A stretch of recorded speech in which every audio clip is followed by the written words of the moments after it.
Hi, everyone. Thank you so much for coming. I'm Gigi. For those of you who may not know me, I'm a creator with Rug Radio. I also host very awesome events called Bing Bong and No Bros Allowed with Crypto Tech Women. I'm a founder and software engineer. But today we're going to be talking about why should Web3 businesses integrate creators in their strategy. So is there anyone in the room who has a business in Web3 right now? Okay, I see a few. And do we have creators in the room as well? Yeah, okay. So this is a perfect conversation for those of you who are creators and looking to see how you should partner with companies, and then for companies to see how can they integrate creators. So currently in Web3, we see some companies that have a product first, they build a community, and they later go into marketing. And then for other companies, you see that they don't have a product yet, but you see them all around the timeline. People are talking about it, and they find ways to partner with amazing influencers, creators in the space. And I heard from some companies it feels like it's an unfair advantage to have a creator on your side. And I'm here to tell you it totally is. And you shouldn't be left out from being able to partner with creators. So um, let's skip that one. And let's talk about Web3 and the creator economy. There's three pillars on how Web3 can empower creators. First, we have creators that may be artists themselves. They might be creating content on X, on social media.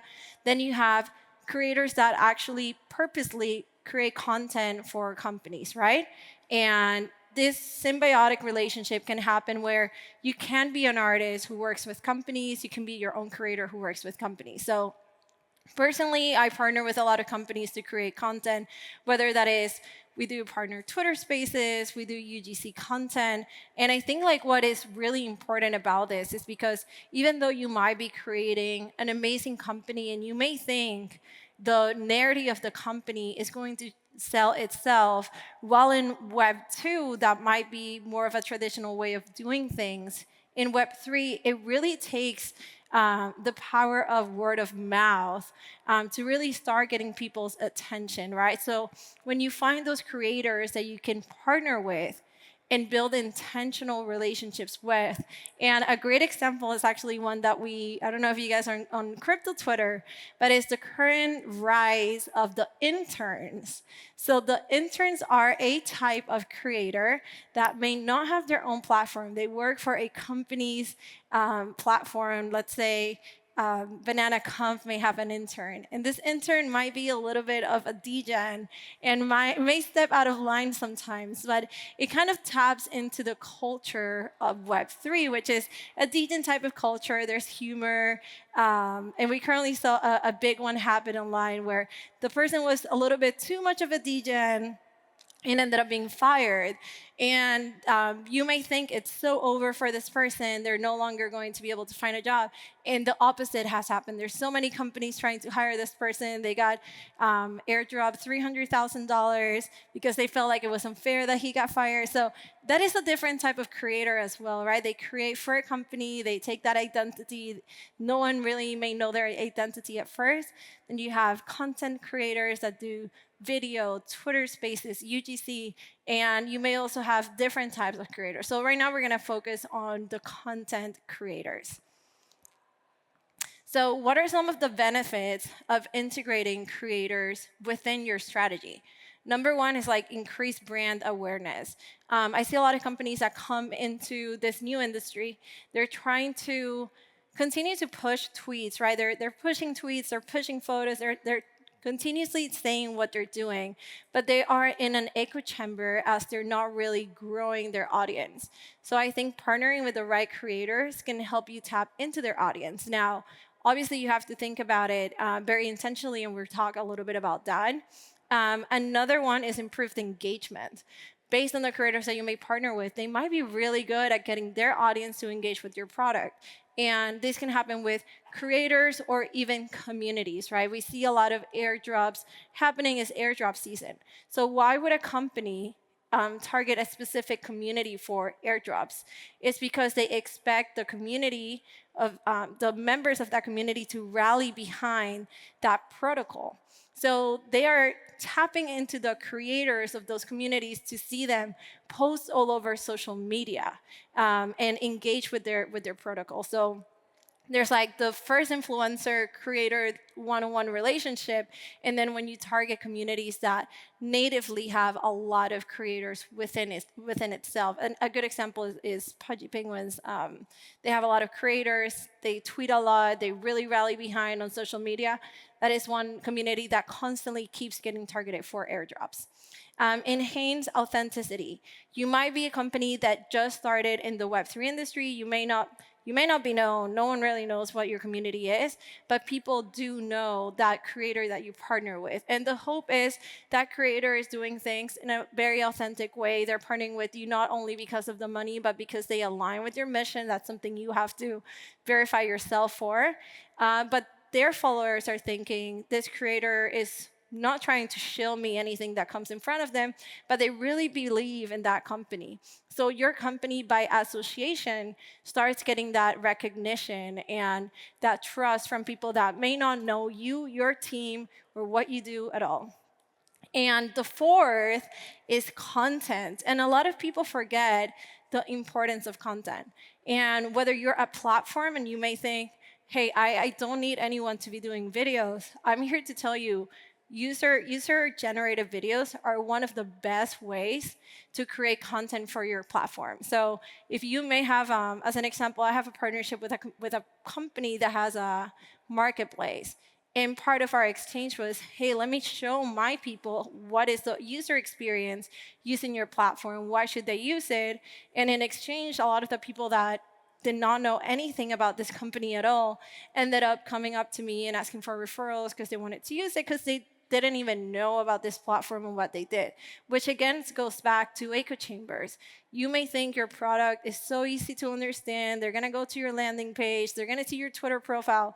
And in reality, a lot of people are not really looking into those finer details. So when you partner with creators, you get brand awareness, user engagement, enhanced authenticity. And the content, I think, is one of the most important things that you should be trying to get when you partner with creators. So how can you integrate creators within your strategy? I would say this depends on the type of company that you're with, but these four things that I've laid out for you they kind of apply across all different types of companies. So the first one is user-generated content. Like I mentioned, an example using a platform like a marketplace, but we've also done this with companies like Play Ember, which is a gaming company. We had a content creator's house. We had their mascot there. We did like TikTok-style videos, and those went viral on social media on X. Those are videos that they can use for their strategy on TikTok, Instagram, and it's just videos that help align people. It's like they start intertwining the creators with the mascot, and they believe, okay, Play Ember is working with these creators. Let me see what they're doing. Now, that is one with IP. With marketplaces, you can do the same, but user-generated content is one of the top contents that you should be doing right now in Web3. Brand ambassadors is one that has always been there, and lately we are starting to see it again. People are announcing themselves as brand ambassadors. This might just be using an affiliate badge from your company. It might be that they are constantly talking about the benefits of joining your community, whether that is like 1 to 2 times a week. It might be that they're in all of your spaces. So brand ambassadorships will look different, and it's your job to really create something that will work for your company. But again, it all comes back to who are the people that you're creating this public relationship with and who they associate you to.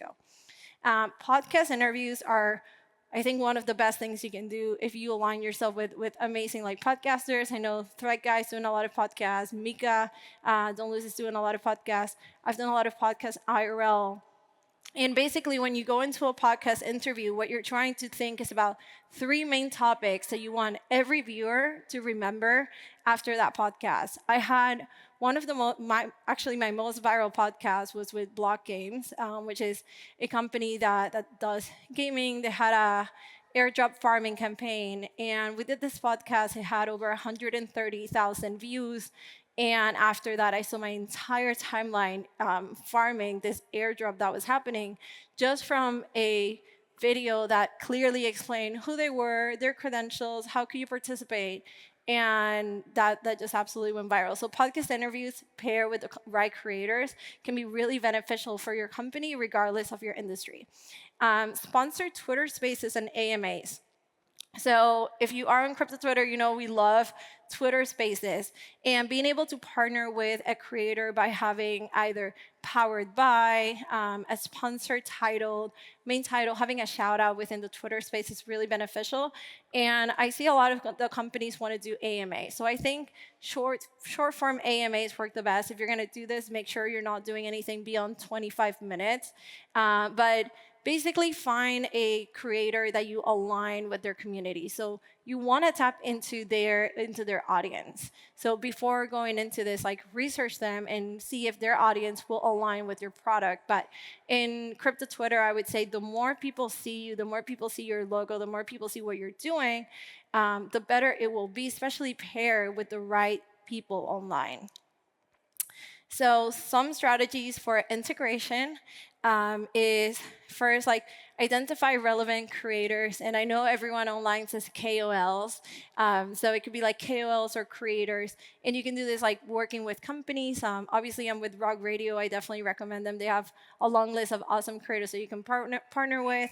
If you're not the person that will do kind of your own research, then find companies that are doing that research for you that can give you their bios, their engagement rates. Don't just follow, oh, they have 100,000 followers, but they have no engagement, right? So you want to find a trustable source for this. Number two, establishing a mutually beneficial relationship. When you are reaching out to a KOL or creator, please don't just say, hey, you're going to get access to our product if you do a long form video. Obviously, these people are working for their platform. They're building their own brand.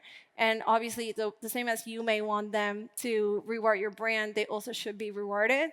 And each KOL or creator may have different rates. So try to find ways that you can both benefit from this relationship so it doesn't turn into them just dropping one video and never talking about your company ever again. And last but not least is leverage the content that you create. If you create content, don't just post it one day. Don't let it die. If you have a podcast, find ways to repurpose it. If it's a 3-question podcast, start posting one part one day. Then in a month or so, maybe post the most important part. But I think like one mistake I see a lot of companies do is that they get all of this content and then they never use it. They think it's too late to use it. They think it's tied to the event that it was done at. And that is such a missed opportunity, and you're just letting content loose. So make sure that you're continuously integrating ways that you can use this content and like partner with your creators. And maybe it's at IRL events and inviting them to your cocktail hours, inviting them to your Twitter spaces, joining theirs. But leveraging what you've done throughout your year will be so beneficial for your brand. So in my opinion, like what is the best way to tap into this? One, continuous growth. Plan out your strategy. How many creators do you want to partner with? One will open the doors for others to want to work with you. So have your marketing or growth team really develop a strategy where you can leverage these connections, leverage the content in a way that it also aligns with your launches. I always tell any company that's trying to work with me, do you have any launch in the next 1 to 3 months? So then I can work in a way that I can help leverage what you're doing. Deeper collaboration. I would say if you have to, yes, do one-time collaborations, but if you can align with like multi-month or like 1-month collaborations, those are usually better because it is a more authentic way to really engage with creators and have them support what you're doing. And creativity, be creative. Don't think that you're in a box in web3. I think web3 is a place where all types of companies can really leverage the power of like creators and fun events and IRL events. So those are some of the outlooks to really look out for. And then, yeah, just to recap, we have about 3 minutes left. So I did leave some time if there's any questions. First, embrace the creator economy. Creators will be a super asset for your company. Don't think of them as extractive or what I hear a lot is that people don't know if they should invest in a creator because they don't know how to measure the impact that they may have. Don't think about it that way. Obviously, create ways that you can track this impact. But in Web3, most of the companies that are winning are those that support and are in a deep loop with creators, finding mutually beneficial relationships and partnerships, and continue to track how it works. I have companies that I started partnering with last year, and we still support each other. We now partner with events, and just find ways that that relationship doesn't die after one collaboration together. Does anyone have any questions that they may want to ask? Awesome. Well, thank you so much. Please, you wanna? Yeah. Yeah, go ahead.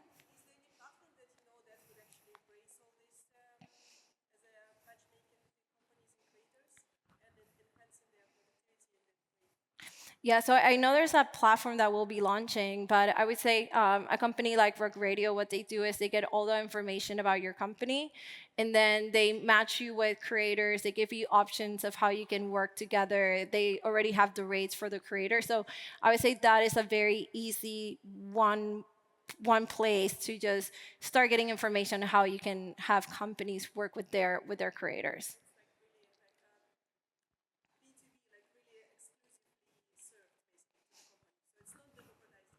Not decrement, yeah. It's very B2B as of now. I know of a brand that might be launching that will be kind of like the creators are in, the businesses are there, and you can kind of like pitch each other, but not yet.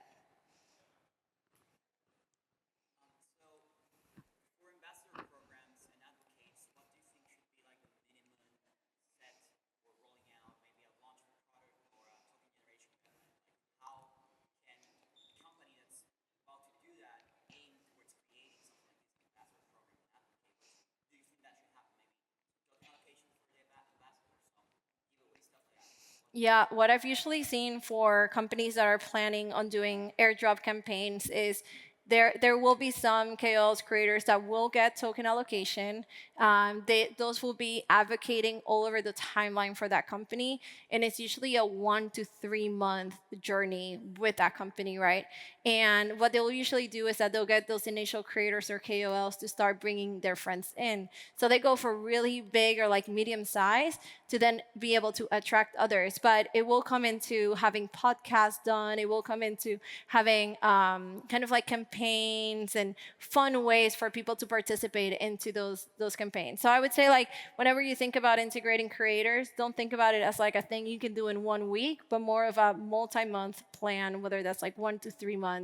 Ideally, you're not here only for 1 to 3 months, but if you're thinking about it, I would say that's like the minimum time to start. Yeah, of course. Awesome. Well, thank you so much. I hope you all have a great day, and thank you for coming.